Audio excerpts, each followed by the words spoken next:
সব ঠিক থাকলে আজ রাতে ঢাকার উদ্দেশ্যে লন্ডনের হিথ্রো বিমানবন্দর ছাড়বেন বিএনপির ভারপ্রাপ্ত চেয়ারম্যান তারেক রহমান। বিমানবন্দর থেকে সংবর্ধনা মঞ্চ পর্যন্ত দলের ভারপ্রাপ্ত চেয়ারম্যানকে বরণ করে নিতে অর্ধ কোটিরও বেশি মানুষের সমাগম হবে বলে আশা করছে বিএনপি। সিনিয়র নেতারা জানান, তারেক রহমানের দেশে ফেরার দিনটিকে স্মরণীয় করে রাখতে নেওয়া হয় ব্যাপক প্রস্তুতি শেষ করে এনেছে বিএনপি। সরকারের পক্ষ থেকে নেওয়া হয়েছে সব ধরনের নিরাপত্তা ব্যবস্থা। দুদিনের জন্য শাহজালাল বিমানবন্দরে দর্শনার্থী প্রবেশে নিষেধাজ্ঞা সহ নিরাপত্তা জোরদারের কথা জানিয়েছে বেসামরিক বিমান চলাচল কর্তৃপক্ষ। মইনুল আহসানের রিপোর্ট। বিএনপি নেতাকর্মীদের মাঝে এখন বিরাজ করছে উৎসব আমেজ। দেশের মাটিতে দলের প্রাণ তারেক রহমানকে বরণ করে নিতে অপেক্ষার প্রহর গুনছেন বিএনপি নেতাকর্মীরা। 18 বছরের নির্বাসিত জীবনের ইতি টেনে তারেক রহমানের দেশে ফেরার দিনটিকে স্মরণীয় ঐতিহাসিক করে রাখতে দলের পক্ষ থেকে নেওয়া হয়েছে ব্যাপক প্রস্তুতি। এরই মধ্যে দেশের নানা প্রান্ত থেকে রাজধানীতে আসতে শুরু করেছেন বিএনপি নেতাকর্মী সমর্থকরা। পূর্বাচলের 300 ফিট সড়কে চলছে সম্বর্ধনা মঞ্চ নির্মাণ সহ সামগ্রিক প্রস্তুতির কাজ। সিনিয়র নেতারা পালা করে উজ্জীবিত কর্মী সমর্থকদের নিয়ে আয়োজনের নানা দিক তদারকি করছেন। অর্ধ কোটিরও বেশি মানুষের উপস্থিতি হবে সেদিন ঢাকায় ইনশাআল্লাহ।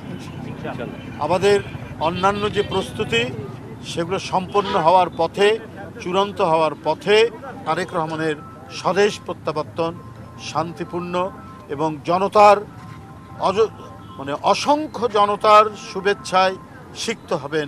স্বদেশ প্রত্যাবর্তন অভ্যর্থনা কমিটির আহ্বায়ক সালাউদ্দিন আহমদ জানালেন, তারেক রহমানের দেশে ফেরাকে কেন্দ্র করে গণজাগরণের সৃষ্টি হয়েছে। তিনি আরও বলেন, ভারপ্রাপ্ত চেয়ারম্যানের নিরাপত্তার দিকটিকে সর্বোচ্চ গুরুত্ব দিচ্ছে দল। টানা তৃতীয়বার অর্জন করেছে দেশের সেরা সুপার ব্র্যান্ড স্বীকৃতি বসুন্ধরা টিস্যু। সারা বাংলাদেশের মানুষ অত্যন্ত উৎসাহ সহকারে তাকিয়ে আছেন, উদ্গ্রীব, উন্মুখ। তাকে এক নজর দেখবেন, দুটো কথা শুনবেন। চেয়ারপারসনের যে নিরাপত্তা টিম CSF বলি আমরা, সেটার সংখ্যা অনেক বৃদ্ধি করা হয়েছে এবং সরকারি মহল থেকে আমরা ইন্টেলিজেন্স এবং অন্যান্য সহায়তা, পুলিশি সহায়তা সব পাচ্ছি। এরই মধ্যে তারেক রহমানের নিরাপত্তা নিশ্চিত করতে বুধবার সন্ধ্যা থেকে 25 ডিসেম্বর সন্ধ্যা 6টা পর্যন্ত হযরত শাহজালাল আন্তর্জাতিক বিমানবন্দরে দর্শনার্থী প্রবেশে নিষেধাজ্ঞা দিয়েছে কর্তৃপক্ষ। বিমানবন্দরে পা রাখার পরই তারেক রহমানকে ঘিরে আইন শৃঙ্খলা রক্ষাকারী বাহিনী ও গোয়েন্দারা কঠোর নিরাপত্তা বলয় গড়ে তুলবেন। মইনুল আহসান, ATN বাংলা, ঢাকা।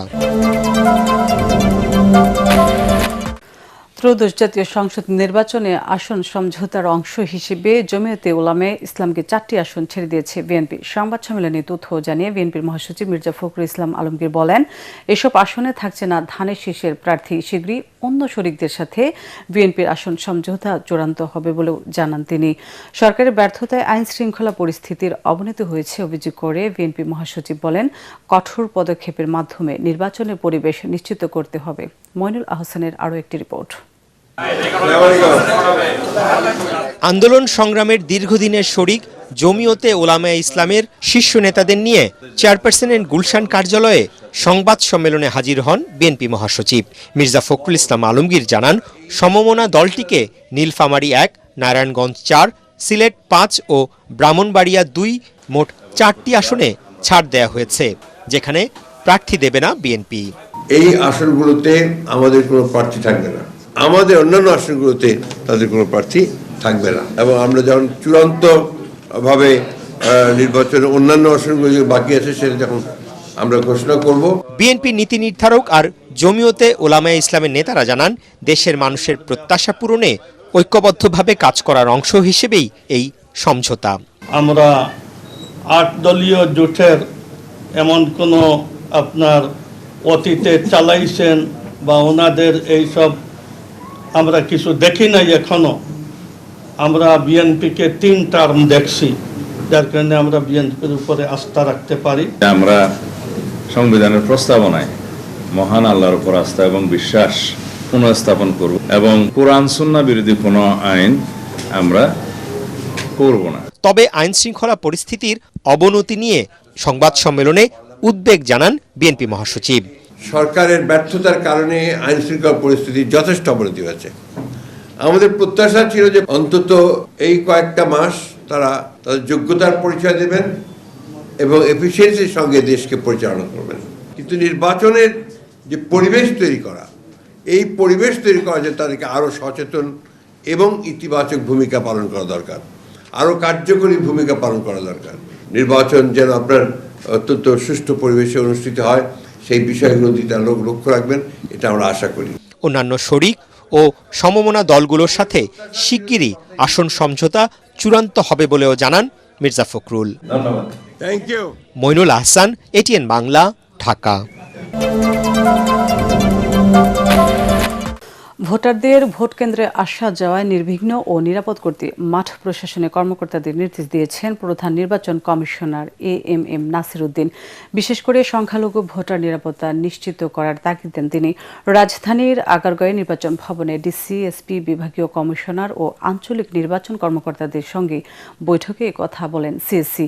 এ সময় ইসি আবুল ফজল মোহাম্মদ সানাউল্লাহ বলেন, নির্বাচনের সময় আইন প্রয়োগে আইন শৃঙ্খলা বাহিনীকে সর্বোচ্চ সমর্থন ও সহায়তা করবে কমিশন। এই সময় নির্বাচনকে সুষ্ঠু করতে সঠিক দায়িত্ব পালনের আশ্বাস দেন মাঠ কর্মকর্তারা। আরও জানাচ্ছেন মুশফিকুর রহমান। উৎসব মুখর পরিবেশে অবাধ, সুষ্ঠু ও অংশগ্রহণমূলক নির্বাচন আয়োজনে মঙ্গলবার বিভাগীয় কমিশনার, পুলিশ কমিশনার সহ আঞ্চলিক নির্বাচন কর্মকর্তা ও ডিসিএসপিদের সঙ্গে মতবিনিময় সভা করেন নির্বাচন কমিশন। এ সময় মাঠ পর্যায়ে কর্মকর্তারা ইসির কাছে ভোটের বিভিন্ন চ্যালেঞ্জ, করণীয় ও মতামত তুলে ধরেন। নির্বাচন নিয়ে মাঠ পর্যায়ে ভালো কাজ হচ্ছে উল্লেখ করে ইসি আবুল ফজল মোহাম্মদ সানাউল্লাহ বলেন, দায়িত্বে থাকা আইনশৃঙ্খলা বাহিনীর ন্যায়সঙ্গত সব কর্মকাণ্ডের ব্যাপারে নির্বাচন কমিশন পরিপূর্ণ সমর্থন করবে। আপনাদের ন্যায়ানুগ সকল কাজের পেছনে নির্বাচন কমিশন দাঁড়াবে এবং আমরা দেখতে চাই ইউনিফর্ম বাহিনী, বিশেষ করে পুলিশ, মোরাল হাই গ্রাউন্ড নিয়ে রাস্তায় যেভাবে পুলিশে করার কথা সেইভাবে পুলিশিং করবে। আমরা আর ভ্যান্ডালিজম দেখতে চাই না, মব দেখতে চাই না, কোনো ধরনের পেশি শক্তি আমি দেখতে চাই না যে পুলিশের একজন সদস্যকে ইচ্ছা হচ্ছে আর কেউ অপমান করছে। অসম্ভব। দিস ইজ নট টলারেটেড এবং you will have full support of the Election Commission. এ সময় নির্বাহী ম্যাজিস্ট্রেটদের মাঠ পর্যায়ে তদারকি বাড়ানোর আহ্বান জানায় নির্বাচন commission. All persons including the police personnel and all other persons involved in the process engaged in election reasonably কোনো পথ ছাড়া যদি ওনার উপর দায়িত্ব, যে দায়িত্ব অর্পিত হয়েছে আইন কর্তৃক, সে আইন কর্তৃক দায়িত্ব পালনে ব্যর্থ হয়, তাহলে এটাকে একটা ক্রিমিনাল অফেন্স হিসেবে ধরছে। সংখ্যালঘু সম্প্রদায়ের ভোটারদের ভোট কেন্দ্রে নিরাপদে আসা যাওয়া এবং বয়োবৃদ্ধ ও শারীরিক প্রতিবন্ধীদের ভোট কেন্দ্রে উপস্থিতি বাড়াতে রিটার্নিং অফিসারদের বিশেষ দায়িত্ব পালনের আহ্বান জানান সিইসি AMM নাসির উদ্দিন। এছাড়া আইন শৃঙ্খলা বাহিনীকে নিরপেক্ষভাবে নির্বাচনী দায়িত্ব পালনের আহ্বান জানান তিনি।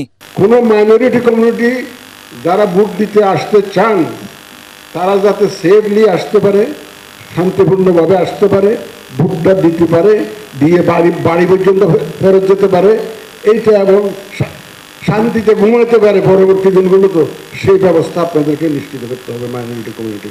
I want an election which is free, fair and credible, neutral, professionally কাজ করবেন ইনশাল্লাহ, কোনো রকমের কোনো বায়াস হয়ে কাজ করবেন না ইনশাল্লাহ। প্রধান নির্বাচন কমিশনার বলেন, স্বচ্ছতা, নিরপেক্ষতা ও দৃঢ়তার সাথে কাজ করলে এবারের নির্বাচন হবে ইতিহাসের সেরা স্মরণীয় সুষ্ঠু নির্বাচন।